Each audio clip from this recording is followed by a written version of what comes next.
Bonjour à toutes et à tous, bienvenue sur KTV, Kwezi FM, le 106.9 pour un temps de parole en direct, à la radio, à la télévision, sur la page Facebook de KTV, mais également sur l'infokwezi.fr. Vous pouvez nous écouter, nous regarder de partout sur la planète. Il est avec nous, son visage évidemment vous le connaissez, Elad Chakrina, bonjour. Bonjour Patrick et mes meilleurs vœux. Oui, amour, santé, gloire et beauté, mais vous avez tout déjà. La totale. Ah non, c'est vous, je crois. Et bonjour Kama. Elad Chakrina, vous êtes de retour sur la scène médiatique. Bon, il se trouve qu'on est à quelques semaines des municipales. C'est un hasard? Non, j'avais envie de présenter mes vœux Oui. aux Mahorais déjà, Oui. parce que j'aime profondément mon peuple et ce pays. Oui. Et je voulais également prendre de vos nouvelles. Oh, c'est gentil. Ça, on aurait pu le faire hors antenne. C'est certes, mais vous savez très bien que les Mahorais vous aiment profondément. J'ai vu ça et ça fait plaisir. Mais on n'est pas là pour parler de moi, on est là pour parler de vous. Certes, mais en tout cas, je voulais glisser cette pensée C'est gentil. et dire que dans cette nouvelle année, je souhaite le meilleur, bien sûr, à tous nos concitoyens, parce que je sais qu'ils ont beaucoup souffert. Les tremblements de terre, Ouais. l'insécurité, on ne Ouais. va pas faire la liste. Ouais. Donc je souhaite que ce soit une année de prospérité, de bonheur, de partage et d'amour. Une question, on va rentrer dans le vif du sujet. On a les municipales qui arrivent. Est-ce que vous êtes candidat à une mairie quelque part, genre Tsingoni ou ailleurs? Non? Non, absolument pas. Non. Non, pas du Clairement. tout. Non. Vous savez, la course au pouvoir à tous les niveaux, je crois que c'est un mauvais exemple, un mauvais signal en tout cas qu'on envoie à nos concitoyens. Ouais. J'ai été candidat aux législatives, vous connaissez tous le feuilleton, la Ouais. saga, la première élection, Ouais. l'annulation, la deuxième. J'ai pris du temps pour ma famille, pour moi.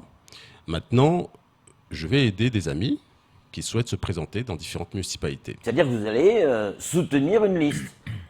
Non mais déjà, je suis dans le camp des Républicains. C'est clair. Voilà, je soutiens déjà mon parti, mais par contre, il faut être lucide, il y a des endroits où les Républicains ne seront pas majoritaires. Ouais. Donc il y aura des alliances. Qui se Forcément, feront. bien Ouais. sûr. Et les alliances, ce n'est pas forcément en fonction des affinités qu'on peut avoir, ça joue. Mais Bien c'est sûr. aussi en fonction du projet politique Ouais. qu'on a pour la population, puisqu'on est là avant tout pour servir l'intérêt commun. Ouais. Donc si maintenant c'est un projet qui est cohérent et qui va dans le sens, bien sûr, de l'intérêt collectif, développer le territoire, aider les gens à avoir une meilleure vie, eh bien écoutez, pourquoi pas. Ouais. Je pense notamment à ce genre d'alliance à Mamoudzou, Ouais. puisque vous savez que notre cher ami Abdel Wahad est candidat. Oui, on l'a reçu il n'y a pas longtemps. Et je lui en félicite, puisque c'est un très bon candidat. Mais je crois que Mamoudzou ne se gagnera pas avec une seule liste. Oui. Donc il faudra à ce moment-là discuter avec d'autres personnes. Pour ma part, j'ai une préférence pour les gens comme Magoma, parce que je trouve que c'est quand même quelqu'un de pragmatique. J'ai aussi une préférence pour d'autres personnes. Je pense à mon confrère Najim Amada. Je crois qu'il est dans une liste. Oui, celle de Jacques. Jacques-Marcel Henry, C'est si je ça, dis pas de voilà. bêtises. Donc il y a un certain nombre de personnes comme ça. Mais il n'est pas LR, hein? Écoutez, je vous Ouais. ai dit qu'il Oui, non, y on a a bien des compris. alliances. Hein. Il y a la liste, certes, LR, mais il y a des alliances qui peuvent être faites. Alors, un peu partout, hein, que ce soit à Mamoudzou ou dans d'autres communes. Ce qui est important avant tout, comme je vous l'ai dit, c'est l'intérêt collectif. Ouais. L'intérêt collectif, si maintenant vous avez un projet cohérent qui dit, bon écoutez, on va développer les routes, il nous faut maintenant des 4 voies comme à La Réunion, on va développer des immeubles dignes de ce nom, on va développer des infrastructures, on va développer également un peu plus les infrastructures portuaires, aéroportuaires, etc. Moi, je suis preneur et partant. À ce moment-là, on aidera. Des explications, on en a besoin. Du côté de Tsingoni, le maire LR, vous avez voté pour lui? Quand ça La dernière fois. 2014 Oui. Non. Non. Absolument Pourquoi? Alors qu'il est LR. Oui, mais écoutez, c'est pas parce qu'il est LR que forcément on se tourne vers une personne parce qu'on a envie de voter C'est quand pour même la une personne. famille politique, c'est quand même votre famille politique. Non mais attendez, en 2014, la configuration n'était pas la même. C'est vrai. Voilà. Ouais. La configuration n'était absolument pas la même. Depuis, bon, j'étais conseiller municipal à Tsingoni dans sa majorité. Oui. Mais il faut être dans la franchise et ne pas avoir de langue de bois. Je n'ai pas voté pour lui. Ouais. Ensuite, par contre, j'ai travaillé avec lui. Ce n'est Ouais. pas la même chose. D'accord. Par contre, pour toutes les autres élections, j'ai toujours été dans mon camp. Ouais. J'ai toujours voté pour les miens. J'ai toujours été là. Ouais. Même quand il fallait avaler les couleuvres, on les avalait. Ouais. C'était C'est parfois difficile. compliqué. hein. Ah bah oui, c'est compliqué, mais c'est Ouais. ça aussi la loyauté et la fidélité. Ouais. Et par contre, maintenant, je vous l'ai dit, Je suis dans un camp, je respecte ce camp, mais il faudra nouer des alliances. Aujourd'hui, évidemment, on parle des municipales parce qu'elles arrivent, mais certains disent que les municipales d'aujourd'hui, ce qui se décide aujourd'hui, c'est les conseillers départementaux de demain. Est-ce que vous êtes déjà dans cette vision politique? Chaque échéance, en tout cas, Oui. pousse une dynamique Oui. pour d'autres échéances. Oui. Mais là, votre question, on est en train de parler de politique pure, si je comprends bien. Bien sûr. De tactique, apparemment. Oui, ça en fait partie. Chacun a sa tactique, je crois. Mais moi, ce qui m'intéresse, au-delà de ces calculs politico-politiciens, c'est quel projet de société nous avons. Est-ce qu'on a un projet véritablement de développement des territoires, puisque les communes ont quand même des compétences assez élargies, le département a des compétences assez élargies, Bien sûr. il y a quand même beaucoup de pauvreté à Mayotte, il y a également un certain nombre de budgets non consommés, je pense aux enveloppes des fonds européens, je pense également aux enveloppes du contrat de plan État-région, je pense à tous ces financements malheureusement qui manquent, je pense évidemment à ces manques d'emploi, 35% de chômage, je pense notamment à ces jeunes qui sont complètement désœuvrés, à ces familles, à ces retraités qui vivent avec 100 ou 200 euros par mois. Donc moi ce qui m'intéresse avant tout c'est le projet, qu'est-ce qu'on a pour les gens? Est-ce qu'on va aider les gens ou est-ce qu'on va faire ces petits calculs dans son coin pour ensuite avoir un mandat et puis avoir quelques billets d'avion, manger des petits fours, aller par-ci par-là. Non, c'est pas très intéressant, je crois. Donc, si vous voulez, pour répondre aussi clairement à votre question, les municipales, bien sûr, vont entraîner une dynamique pour les départementales. C'est un tremplin pour les départementales vont entraîner une dynamique pour les élections, ensuite les échéances futures, Ouais. mais nous n'en sommes pas là. Ce qui est important avant tout pour l'instant, c'est d'avoir des personnes qui seront capables de faire le travail qu'on leur demande une fois élus. Ouais. Soyons encore plus clairs, Elad, vous visez quel type d'élection? Vous voyez bien un nouveau candidat pour devenir député, le conseil départemental, parce que si vous êtes là aujourd'hui, c'est que voilà, vous restez accroché à la politique, votre famille politique. Vous voyez comment quand vous rasez le matin? Vous savez, au-delà des échéances politiques à venir, moi, ma famille a toujours œuvré pour le bien public. Ouais. Je pense notamment, lorsqu'il y avait le sultanat, avant l'arrivée de la France, je pense à tous ceux qui, notamment, ont œuvré pour que Mayotte soit avec la France, le Kadi Omar, qui était un Premier ministre, on va dire, avant. On a toujours œuvré pour l'intérêt public sans forcément atteindre quoi que ce soit. Maintenant, j'ai mon rôle de citoyen. Bien sûr. Je fais en sorte justement d'aider, comme je vous l'ai dit, ceux qui pourront aller dans le sens du développement. Mais comment vous allez l'aider sans mandat? Maintenant, j'en viens, parce qu'apparemment vous êtes très pressé. On n'a que 13 minutes, je voudrais avoir un maximum d'informations. J'aide, mais maintenant, si d'emblée la population, ou si maintenant je sens qu'en effet il y a un besoin d'intervenir pour une échéance ou pour une autre, où je pourrais être utile, pourquoi pas. Mais je ne serai pas candidat municipal, ça c'est sûr et certain. Est-ce que votre question est de savoir si je vais revenir pour être candidat aux législatives? Je n'en sais strictement rien du tout. Entre les deux, il y a une élection. Il y a les départementales. Et alors? Et la question est, ça vous tente? Écoutez, si vous me proposez... Non, c'est pas moi qui propose. Allez, Kamarboura, une question à vous poser, Elad. Alors, une question que je vais vous poser par rapport à des questions que beaucoup se sont posées récemment en disant où est-ce qu'il est passé, Elad.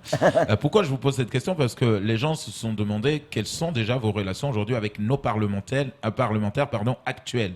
Et pourquoi je pose cette question? Parce que forcément, quand vous étiez candidat, Elad, vous aviez un projet.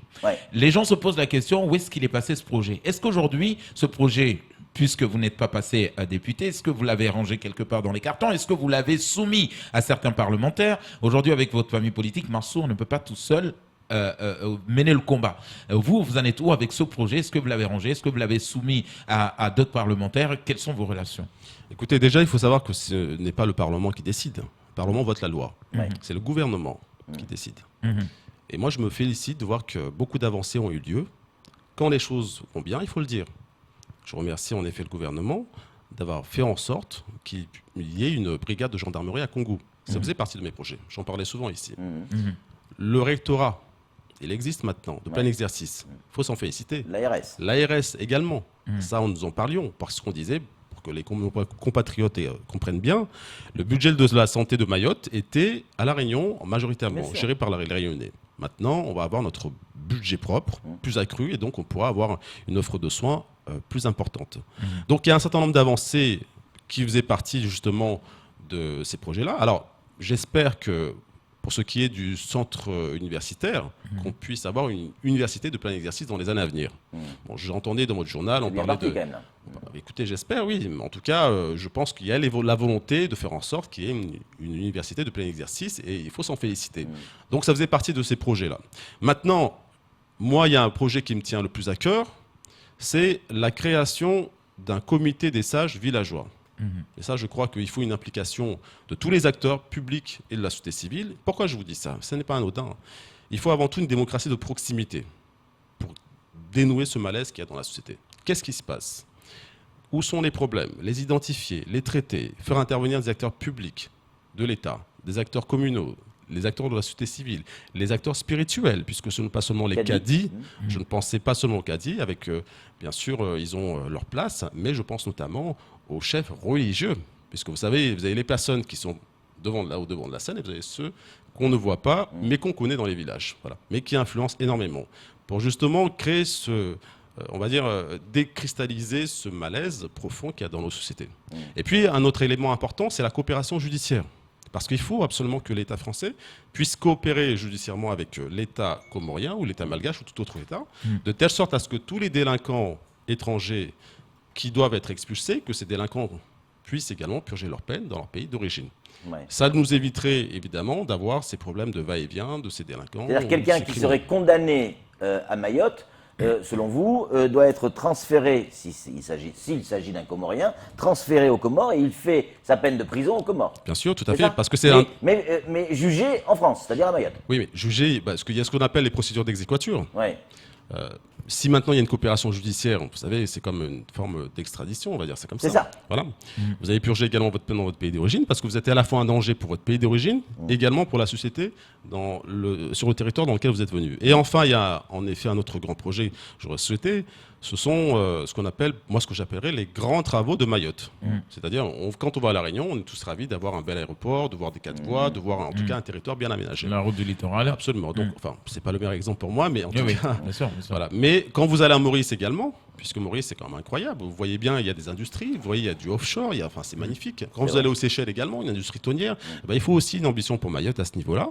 Et pour ça, il faut déjà commencer par consommer les enveloppes que nous avons, parce que vous savez que sur les 320 millions d'euros dans le fonds européen, malheureusement, je crois que 30% sont consommés. Est-ce qu'elle avec ce mandat Macron, Emmanuel Macron, est-ce qu'on ne s'est pas trop focalisé sur l'immigration? On a l'impression qu'on a oublié un tout petit peu les priorités, ce que vous appelez aujourd'hui les grands travaux, pour se focaliser que sur l'immigration. Ça fait partie d'un des volets, je crois, parce que vous ne pouvez pas non plus sur un territoire ne pas sécuriser votre territoire, c'est pas possible. Mais est-ce que vous pensez qu'il est sécurisé d'ailleurs? Je crois qu'il y a des efforts à faire encore en matière de sécurisation des frontières. Par contre, il faut saluer le travail fait actuellement par les forces de l'ordre, parce qu'ils font un travail quand même remarquable. Il faut le dire quand ça va bien. Par contre, le territoire n'est pas suffisamment encore sécurisé. Les frontières sont encore poreuses. Je veux dire, on peut rentrer facilement. Oui. Alors, vous savez, c'est pas le problème de l'immigration, de pouvoir rentrer ou non.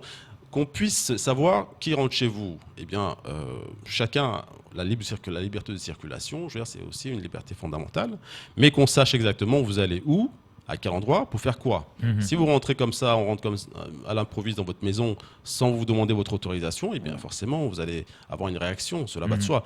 Alors maintenant, pour répondre précisément, est-ce que on n'a parlé que de ça? Je crois que c'est ce qui a conduit à des tensions communautaires. C'est la raison pour laquelle je vous disais, il faut un comité des sages villageois qui réunit tous ces acteurs publics. Ce que vous appelez la proximité. La démocratie de proximité, absolument. Pourquoi? Parce que moi, j'ai expérimenté avec le COSEM, mon association que j'avais créée, le Conseil de quartier pour la sécurité de Mayotte. Nous faisions des réunions de quartier avec des forces de l'ordre. Mais il faut pousser plus loin la réflexion. Parce qu'on s'est rendu compte à un moment donné que ce sont les mamas notamment, c'est pour ça qu'on avait créé les mamas vigilantes, donc c'est les femmes, nous sommes dans une société matriarcale, les femmes sont en mesure de pouvoir davantage apporter des solutions dont nous avons besoin en matière d'éducation, en matière de médiation, en matière d'insertion de leurs enfants. Et donc je crois que plus évidemment l'autorité spirituelle, parce que le problème majeur de ce territoire, c'est que tout est désordonné, enfin très souvent. Parce qu'on voit bien que l'État reprend le dessus, mais les collectivités sont en recul. Parce qu'il y a un manque d'autorité, parce qu'il y a un manque peut-être de structuration. Donc il faut un peu reprendre la main pour qu'on puisse justement travailler main dans la main et pouvoir permettre à Mayotte de mieux se développer. Et là, Chakrina, depuis le début de cette interview, vous avez salué à plusieurs reprises le travail qui a été fait par Emmanuel Macron, son gouvernement, les actions qui sont menées à Mayotte. Est-ce que Elad Chakrina est en train de se macroniser? C'est pas ça. Je vous ai dit que, écoutez, qu'est-ce que se macroniser, c'est-à-dire prendre sa carte à La République En Marche? Ça veut dire ça? Moi, j'ai pas pris ma carte à La République En Marche. Je suis toujours dans mon parti, les Républicains. Par contre, je vous l'ai dit, lorsqu'il y a une bonne chose, il faut savoir saluer les bonnes initiatives. Moi, quand je constate que les efforts du gouvernement ou les efforts de ceux qui sont au pouvoir ne sont pas satisfaisants, j'interviens. Souvenez-vous, récemment encore, le maire de Tarbes. Oui, le maire de Tarbes qui fait partie de ma formation politique, LR. C'est vrai. Et qu'est-ce qu'il a dit sur les Mahorais? En disant que les Mahorais apportaient la pauvreté dans sa commune, que c'était des étrangers. Je n'ai pas hésité à intervenir, à répondre, et à lui clairement signifier que c'était une incitation à la haine raciale. Souvenez-vous également de l'affaire avec aussi le procureur de la République. Oui. Je suis intervenu également en disant, écoutez, je ne suis pas d'accord, parce que ce n'est pas, en tout cas en tenant ce genre de propos, qu'on pourra faire avancer l'île. Donc quand il y a, à mon sens, j'ai ma liberté de parole, ma liberté d'expression, je ne suis pas bâillonné, je ne suis pas sectaire. Quand ça marche, je le dis, et bravo, et quand ça ne marche pas, je le dis également. Pour conclure, comment vous voyez cette année qui arrive, 2020, tant sur le plan économique que sur le plan politique, parce que ça va ensemble. On sait bien qu'il y a ces municipales, et sur le plan économique, quand on est en période électorale, l'économie a du mal, parce que tout est un peu gelé, tout est un peu bloqué, il y a plein d'opérations qui ne peuvent pas se faire. 2020 qui s'annonçait comme une belle année sur le plan économique, est-ce qu'elle ne risque pas d'être un peu ralentie par ces échéances électorales? Beaucoup d'attentes. Ouais. Beaucoup d'attentes. Et je pense qu'il y aura à la clé beaucoup de déceptions. C'est triste, mais c'est souvent le cas. Pour la simple et bonne raison que vous avez déjà parlé d'échéance électorale. Fin mars, vous allez avoir donc les résultats des municipales. Vous allez aussi avoir les recours. Oui. Ça se passe souvent comme ça. Ouais. Ensuite, le temps de voter les maires, le temps d'installer la nouvelle majorité, le temps d'organiser les services. On sera déjà vers le mois d'avril-mai. Ouais. Ensuite, c'est les vacances. Ouais. Et qu'est-ce qui reste? Après, c'est la rentrée. La rentrée, vous savez très bien que c'est souvent les grèves. Ouais. Pas cette année, peut-être. Ouais. Mais en tout cas, la rentrée, c'est les crispations. On se préoccupe beaucoup plus de savoir où va être affecté son enfant. Et la rentrée, septembre. Ensuite, on arrive au mois de décembre et c'est fini. Oui, et c'est Noël. Mais voilà. Moi, j'avais quand même une question très importante à vous poser. Quand ça marche, je le dis. Parlons rapidement de la réforme de retraite. Vos confrères, tous les avocats ont été le premier à tirer la sonnette d'alarme, notamment le représentant de la bâtonnière, Fatima, qui était venu ici, Luc Bazanella, qui ont dit nous, on veut toucher à notre régime spécifique, spécial, en tout cas, de régime de retraite des avocats, et on ne lâchera pas. Vous en pensez quoi, vous? Il a raison, je crois qu'il faut intervenir. Maintenant, je pense qu'il a tout expliqué. Il n'y a pas lieu de rentrer, en tout cas, dans cette Donc ça ne discussion. marche pas. En tout cas, ça, dans le gouvernement Macron qui veut reformer, en tout cas, qui va amener. Je disais, non, mais il y a toujours des inquiétudes dans chaque corps de métier. Et je crois que la retraite, c'est l'avenir c'est l'avenir de chacun. C'est votre pouvoir d'achat, sont vos revenus quand on est dans une situation d'inactivité. Donc, qu'il y ait des inquiétudes, cela est tout à fait normal. Qu'il y ait une défense maintenant des acquis, cela est tout à fait normal. Mais je ne vais pas revenir sur ce qu'a pu dire mon confrère. Je crois que maintenant, il a tout dit. Comme je vous l'ai dit, quand il y a des sujets de discorde, il faut savoir en parler et dire qu'on n'est pas d'accord sur certains points. Et c'est pour ça qu'on parle de négociation. On est avant tout dans une société qui n'est pas fermée, avec un régime dictatorial qui impose. Donc on verra bien Elad Chakrina avec sa robe d'avocat sur la place de la République? Pour quand? Quand les autres vont décider d'y aller, la semaine dernière, ils y étaient. Non, mais ils sont encore, je crois que ça grève jusqu'au 22, je crois. Vous savez, même si vous n'êtes pas là physiquement, mais vous êtes là en pensée, en amitié, voilà, vous apportez un soutien. Je suis solidaire, voilà. Moi, il n'y a aucun problème à ce niveau-là. Maintenant, on peut avoir ces impératifs. Vous savez que parfois, il m'arrive de bouger, de ne pas toujours être présent au même endroit, parce que moi, j'ai aussi mes impératifs professionnels, voilà. Vous êtes toujours avocat, évidemment? Oui, toujours Ouais. avocat, oui. Ouais. Alors bon, comme je l'ai dit, j'ai aussi mes dossiers que je traite en métropole, que ce soit à Paris ou en province ou Bien sûr. que ce soit à Mayotte, voilà. Je crois que même La Réunion prochainement. Mais il y a aucun problème à ce niveau-là. Je suis solidaire, même. Comme je l'ai dit, quand ça ne marche pas, il faut savoir le dire. Voilà. Maintenant, encore une fois, mon confrère, je pense, a dû tout dire certainement. Je vais pas revenir là-dessus. Ouais. Et la Chakrina, en conclusion, qu'est-ce que vous avez envie de dire aux Mahorais pour cette année 2020 qui s'annonce évidemment compliquée. Vous avez parlé d'alliance, il va falloir apprendre à travailler ensemble. Gardons l'espoir. Ouais, c'est ça que j'ai envie de dire. Voilà, aujourd'hui. voilà, un peu d'optimisme, je pense, parce que il faut quand même saluer le courage des Mahorais et de la population locale, parce que malgré tous les problèmes qu'il y a eu, Ouais, les gens s'accrochent. ouais. Vous êtes le premier d'ailleurs, Patrick. Vous êtes accroché et franchement, je dois vous dire que chapeau. On a eu les tremblements de terre, on a eu les crises sociales, on a eu les problèmes aussi, l'absence d'investissement. On a tout eu. Et pourtant, on s'accroche, on se bat.